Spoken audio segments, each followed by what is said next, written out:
National trade show का नोएडा में शुभारंभ हो गया है। इस वक्त हमारे साथ अवनीश अवस्थी जी मौजूद है। सर, एक बहुत बड़ा इवेंट है, क्या कहना चाहेंगे? देखिए, ये पहला इंटरनेशनल ट्रेड शो यूपी में आज आयोजित हो रहा है नोएडा में। आदरणीय राष्ट्रपति जी ने इसका जो है उद्घाटन किया है।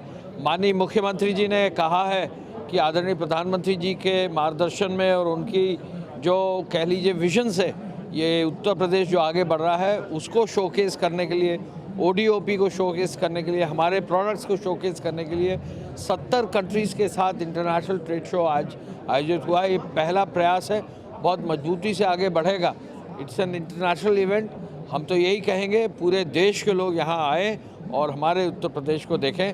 प्रधानमंत्री जी के मार्गदर्शन में, मुख्यमंत्री जी योगी आदित्यनाथ जी के पूरे एफर्ट से प्रदेश हमारा आगे जाएगा और देश और विश्व में अग्रणी स्थान प्राप्त करेगा। सर, राष्ट्रपति महोदया बोली कि 1 ट्रिलियन इकोनॉमी यूपी की बननी है। जी। कितना ये बड़ा अहम कदम हो सकता है? देखिए, ये ऑब्वियस है कि बूंद बूंद से जो है ओशन बनता है, तो हर एफर्ट से जोड़ कर जो है 1 ट्रिलियन की इकॉनमी बनेगी। हम लोग एज एडवाइज़र्स 1 ट्रिलियन की इकॉनमी के लिए हम लोग पूरे जुटे हुए हैं। हर सेक्टर में, हर विभाग में, हर व्यक्ति को, हर जिले में काम होना है। 1 ट्रिलियन सबको जोड़कर होगा, ये भी उसका एक पार्ट है और इस एफर्ट से चीज़ें आगे बढ़ेंगी। बहुत बहुत धन्यवाद। कुल मिलाकर ये है कि इस ट्रेड शो से उत्तर प्रदेश की 1 ट्रिलियन इकोनॉमी की बात की जा रही है, उसको बड़ा आयाम मिलेगा। उत्तर प्रदेश के इंटरनेशनल ट्रेड शो की शुरुआत आज हो गई है। क्या इससे पर्यटन को बढ़ावा मिलेगा? इस बात की बातचीत करने के लिए डीजी पर्यटन साहब हमारे साथ मौजूद हैं, मुकेश मिश्रा साहब। सर, कितना पर्यटन में असर पड़ेगा इसका? काफ़ी पर्यटन का विकास होगा, क्योंकि वैसे भी हम उत्तर प्रदेश में जो धार्मिक और आध्यात्मिक पर्यटन है वो पूरा का पूरा बहुत तेज़ी से बढ़ा भी है।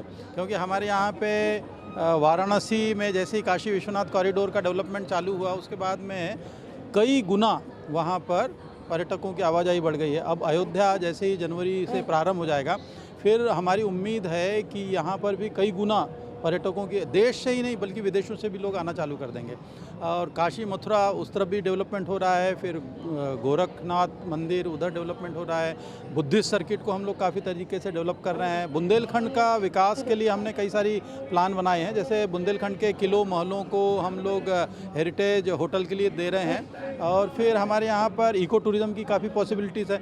सबको मिला करके वैसे भी इस समय भारत में उत्तर प्रदेश देशी पर्यटकों की आवागमन में पहले नंबर पे है। 32 करोड़ हमारे यहाँ पर पर्यटक आ रहे हैं, और दूसरे नंबर फिर तमिलनाडु आता है, जहाँ पर आधे 22 करोड़ हैं और उसके 10 करोड़ कम है। जो स्थिति बन रही है, जो हम लोग बहुत सारी सुविधाएं विकसित कर रहे हैं, एक्सप्रेसवे और साथ ही साथ एयरपोर्ट्स बना रहे हैं काफ़ी सारे। अब अगला जो कदम है वो पूरा का पूरा नदियों पे इनलैंड वाटरवेज अथॉरिटी के माध्यम से क्रूज़ चलाने का। तो ये जल थल नभ तीनों से जब अच्छे से जुड़ जाएगा तो और भी ज़्यादा लोग आएंगे।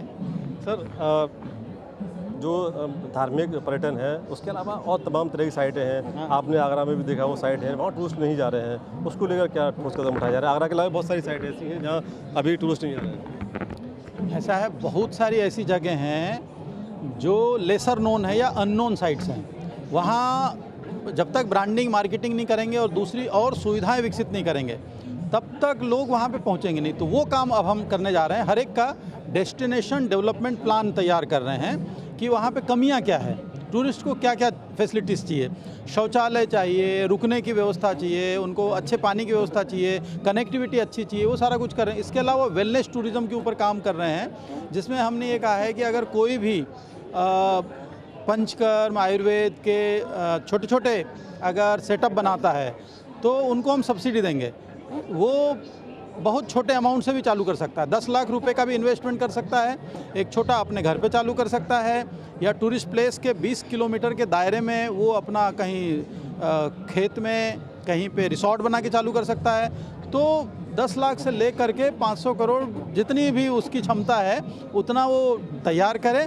उसमें पर्यटन विभाग मदद करेगा, 25% सब्सिडी हम देंगे, और अगर महिलाओं के नाम पर है या अनुसूचित जाति जनजाति के नाम पर है तो फिर 5% अतिरिक्त, यानी 30% सब्सिडी मिलेगी। 1 करोड़ का अगर इन्वेस्टमेंट करता है वो, तो 30 लाख हमसे ले ले। तो कुल मिलाकर ये आने वाले 2-3 साल में पर्यटन को बड़ा बढ़ावा मिल जाएगा। बहुत तेज़ी से, और बढ़ भी रहा है। संभावनाएं तो खूब हैं ही, पर्यटन की संभावनाएं इतनी अधिक है कि उत्तर दक्षिण पूर्व पश्चिम किसी भी कोने में चले जाइए, हर जिले में यहाँ पे संभावना है। हर जिले में कहीं ना कहीं पौराणिक स्थल है, इको टूरिज्म की स्थल है, हमारे यहाँ पे नदियों का एक अच्छा जाल है, हमारे यहाँ पे एग्रो और रूरल टूरिज्म की भी संभावना है। गांव-गांव में भी बहुत सारे हम खेती से लोगों को एक्सपीरियंस दे सकते हैं, क्योंकि अब एक्सपीरियंशियल टूरिज्म का ज़माना है। तो डीजी पर्यटन कह रहे हैं कि आने वाले वक्त में टूरिस्ट को बढ़ावा मिलेगा, टूरिज्म को बढ़ावा मिलेगा। इसके अलावा तमाम तरह की ऐसी सुविधाएं बढ़ाई जाएंगी जिससे कि उत्तर प्रदेश में बड़ी संख्या में टूरिस्ट आएँ और जिससे उत्तर प्रदेश की इकोनॉमी बढ़ सके। उत्तर प्रदेश के मत्स्य मंत्री डॉक्टर संजय निषाद जी इस ट्रेड फेयर में पहुंचे हैं। आज उनसे हम बात कर लेते हैं। डॉक्टर साहब, एक बड़ा ट्रेड फेयर है, उत्तर प्रदेश के लिए एक बड़ी पहल मानी जा रही है, क्या कहना है आपका? उत्तर प्रदेश भारत का दिल है और ये नोएडा और जो है ये हमारी एक तरीके से आर्थिक राजधानी है, और इसे जिम्मेदारी थी, बीमारू प्रदेश था पहले। अभी देखिए माननीय मोदी जी के सोच और योगी जी की जो लगन, आज इसे उत्तम प्रदेश बना दिया। कोई ऐसा क्षेत्र नहीं बचा होगा जिसमें हम सफलता न प्राप्त कर रहे हैं। जिस मत्स्य क्षेत्र की बात करूं कि पूरे 67 साल में केवल 3000 करोड़ रुपया दिया था पिछली सरकारों ने। हमारी सरकार माननीय मोदी जी ने 39,000 करोड़ पूरे देश के मछुआरों के लिए। उत्तर प्रदेश में मंत्री संपदा योजना, प्रधानमंत्री मत्स्य संपदा योजना, इनकी सामूहिक बीमा, फिर उनके फिशरीज क्रेडिट कार्ड बिना किसी गारंटी के 1,60,000 रुपये। आज के दिन में इनके लिए तमाम टेक्नोलॉजी हाईटेक है, ट्रेनिंग कराना है। तो आज हम लोग इसे हर क्षेत्रों में इसे सर्वोत्तम बनाने का काम कर रहे हैं। डॉक्टर साहब, क्या मत्स्य विभाग को वाकई बड़ा फ़ायदा मिलेगा? क्योंकि इस ट्रेड फेयर से चूँकि प्रेसिडेंट महोदया भी आई थी, क्या बड़ा बेनिफिट होने जा रहा है? निश्चित रूप से मत्स्य उत्तर प्रदेश का प्रियम्बुल जो है, मछली है, तीर धनुष है, जल है। उत्तर प्रदेश का निशान ही मछली है, आप समझ सकते हैं। और आज के दिन में किसी बैंक में अगर 10,000 डालते हैं तो 10 साल बाद 20,000 होगा। अगर हम पानी में मछली के रूप में अगर डाल देते हैं तो 1.5 साल बाद दोगुना हो जाएगा।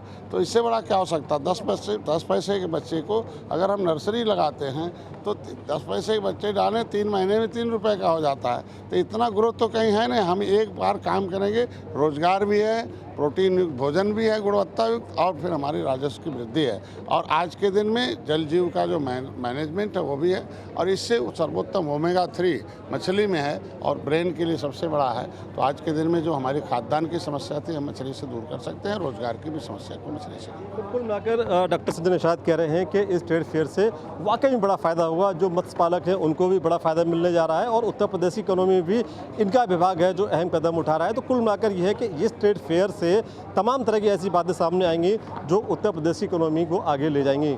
आरिफ खान, यूपी की बात, नोएडा।